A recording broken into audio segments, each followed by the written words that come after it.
To tell police about underage pregnancies. Thousands of teenagers were reported pregnant this year. Parliament says a holistic approach is needed to address this crisis. The department acknowledges its central role that it needs to play in response to this challenge. Let's speak now to the Basic Education Department spokesperson, Elijah Mhlanga. Elijah, good evening to you and thank you so much for your time this evening. What exactly do the schools need to report? Good evening, Bondiwa. Well, as a Department of Basic Education, we are trying to play our role to implement the zero-tolerance approach towards teen pregnancy because it disrupts the future of children and it also jeopardizes their education, which they are not able to continue with in most cases. So we are saying we have observed that members of society are not doing enough. Parents, caregivers, as well as the guardians are not doing enough to address these matters with the law enforcement agencies, because with every statistics that we read every year, there are many hundreds of cases of statutory rape, but there are no cases opened with the police.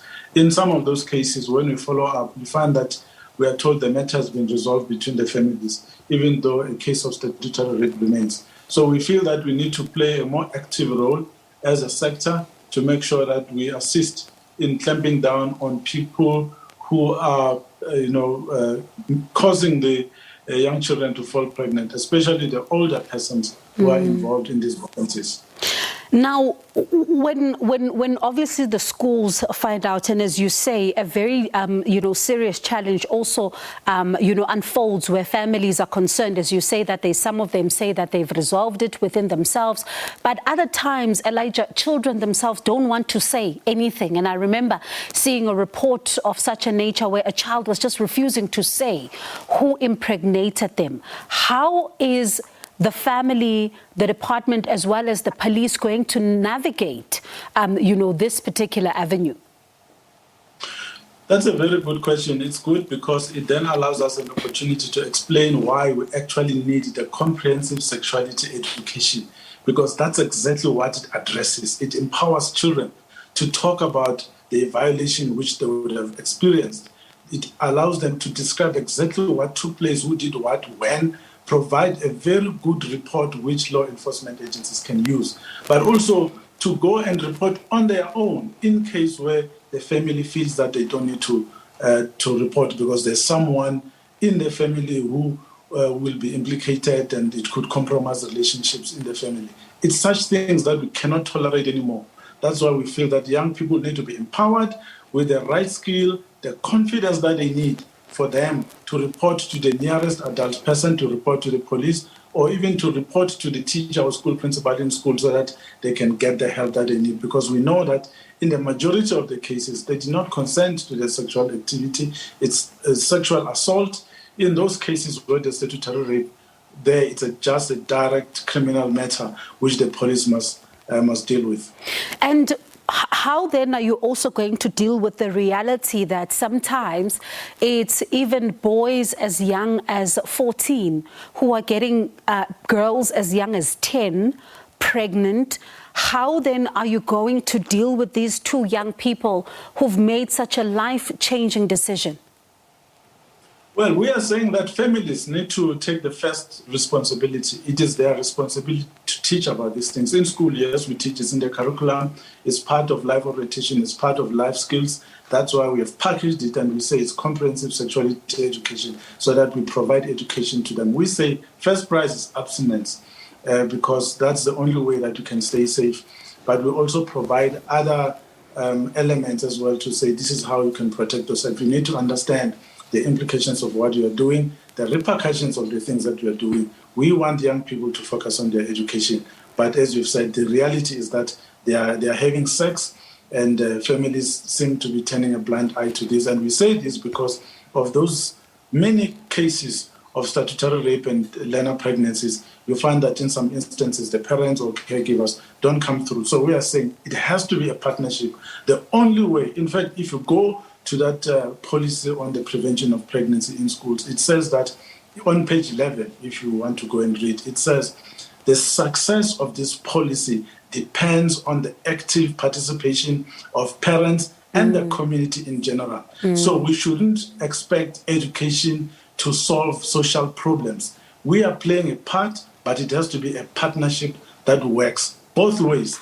In fact, not just in the home and school, everywhere else. If young people hear the same message, it will begin to make sense to them that what they are doing shouldn't be happening now. They'd rather delay it until they are of the right mind and the physical body to do these things, and also have the means to support your child if it so happens that you have a child. So all these things are happening way too early, and it seems there's no real education taking place, particularly in the home. In school, it's happening. It has been happening. We are strengthening it through scripted lesson plans, through the comprehensive sexuality education. But we want families, households to support the department in this regard. So when I read the policy, I don't know if is the interpretation then correct to say that if an apparent or an alleged rapist is above 16, they can go to prison? Of course, if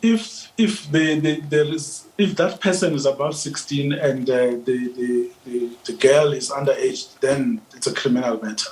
And we're saying also in the policy that if there's an adult person, if it's an educator, they must be suspended and be dealt with in terms of the Employment of Educators Act. If it's an adult person who is outside the basic education sector, they are also supposed to be subjected to the judicial inquiry, because we feel that what they've done is wrong, and we don't want the education of our children to be disrupted or disturbed by adults who know what they're doing and taking advantage of the children. So it's important that we clamp down seriously so on all those adults who are taking advantage of the children. But in the case where it's the children themselves, that's where education has to take place, and we need to strengthen our hand as parents and education to make sure that we also inform them and they are able to make the right decisions. Listening to what you're saying and talking about these young girls who, as you say, some of them are not consenting to what happens to them, should we not then not be calling these underage pregnancies, but simply rapes, because that's what they are? You are absolutely right. That's exactly what we should be doing. In fact, it doesn't start there. That is the last thing. You know, by the time you call it rape, that's when the offense has taken place. It should start when we see a young girl and a young boy holding hands in the street kissing. We shouldn't just be passing by and normalizing it, because that's what has happened now. We don't call them out anymore. We don't discipline them anymore. And they know that no one will say anything to them.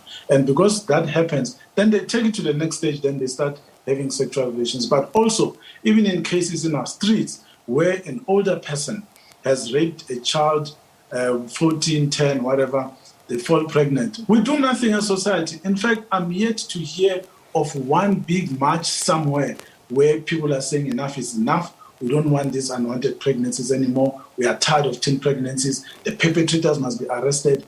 Everyone must go to the police to report if they know of any girl who has fallen pregnant in their life. So those are some of the things that we really need to start dealing with, and say that as society, let's take responsibility and make sure that our children are protected at all costs, because if we don't do anything, we will just keep being outraged year in, year out with no real action happening. So talking about serious action that needs to be taken here, should parents who are also saying that no, the families have reached some kind of agreement, not then find themselves behind bars? Because really saying that we've reached an agreement and you don't encourage that the law must take its course, it's also disadvantaging these young people. Absolutely. You know, if you have a child underage, it's in your home and you're not reporting, and you know the perpetrator, you have a responsibility to report that matter. If you don't do it, then you're complicit to the crime, and the police must deal with you as well, in addition to having dealt initially with the original perpetrator. So it's important that we understand that this is a very sensitive matter that must be dealt with, and we need to use any case that we can find to make an example, so that we discourage any family that is thinking of protecting a predator from doing this. Because if there's no serious repercussions, if they're not arrested, then they'll go do it somewhere else, destroying the lives of many girls that shouldn't be disturbed in a manner such as this one, especially when society agrees to create a protective wall for our children in other cases. But when it comes to sexual offences, it seems for some reason we let them get away literally with murder. As a final question, I know we're almost out of time. Let's talk about the implications of schools that don't report these underage pregnancies. We are in the process right now of conducting workshops across the country. We are workshopping this with school governing bodies, with teachers, school principals, school management teams. We are sensitizing them about comprehensive sexuality education, how it works, who has what responsibility, so they know and they support it. Each time when we go to a workshop, people come out confident, knowing exactly what needs to be done. We are of the view that schools will report, because even the statistics that we produce right now come from schools who report voluntarily about cases that they know about teen pregnancies in their schools. So we believe that schools will continue to report, and when they do that, we'll be able to know what action needs to be taken next. So our schools are ready. We have empowered them, and they know exactly what action needs to follow when a case like this one is uncovered. All right, Elijah, thank you so much for your time this afternoon, and really just something that, a policy that really seeks to address the issue of teenage pregnancy in schools. Thousands of young girls, I mean, some are aged 10 and 11, and you can imagine there was a figure of 900 10-year-olds who are pregnant, and it really boggles the mind as to how a 10-year-old is able to carry a baby full term. But this policy aims at ensuring that the schools are then mandated to reporting these underage pregnancies. That's Elijah Mhlanga. He speaks for the Basic Education Department. Let's move to this now.